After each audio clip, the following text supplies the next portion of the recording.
चोपड्यात महाविकास आघाडीच्या वतीनं राज्य सरकारच्या निषेधार्थ जोडेमारो आंदोलन करण्यात आले। तर मालवण येथे छत्रपती शिवाजी महाराजांचा पुतळा हा काही दिवसांपूर्वी कोसळल्यानं त्या घटनेचा संपूर्ण राज्यभरातील शिवप्रेमी आणि नागरिकांना मोठ्या प्रमाणावर दुःख झाले। त्या संदर्भात विविध ठिकाणी राज्य सरकारच्या निषेधार्थ आंदोलन करण्यात येते।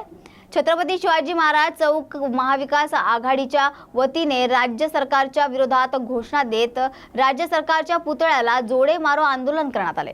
यावेळी छत्रपती शिवाजी महाराज चौकात राष्ट्रवादी काँग्रेस, शरद पवार गट, काँग्रेस आणि शिवसेना उभाटा गट आणि मित्र पक्षाचे पदाधिकारी कार्यकर्ते उपस्थित होते।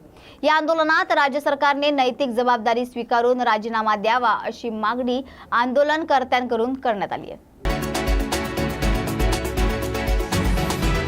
नितेश राणे आणि प्रसाद लाड यांचं पोलीस संरक्षण काढून घ्यावं अशी आयुक्तांकडे मागणी केली असल्याचं वर्षा गायकवाड यांनी सांगितलंय। त्याचबरोबर चितावणीखोर वक्तव्य राजकीय नेत्यांकडून केलं जातंय। आमचा बॉस सागर बंगल्यावर आहे असं बोलतात, म्हणून आज आम्ही पोलीस आयुक्तांची भेट घेतली आहे। पोलिसांचा धाक असायला हवा। आमदार नितेश राणे यांच्या माध्यमातून दोन समाजात तेढ निर्माण करण्याचं काम करत आहेत। नितेश राणे, प्रसाद लाड यांनी अनेक वक्तव्य केले आहेत। यामध्ये सागर बंगला, फडणवीस यांचा उल्लेख करण्यात आलाय असंही ते यावेळी म्हणालात।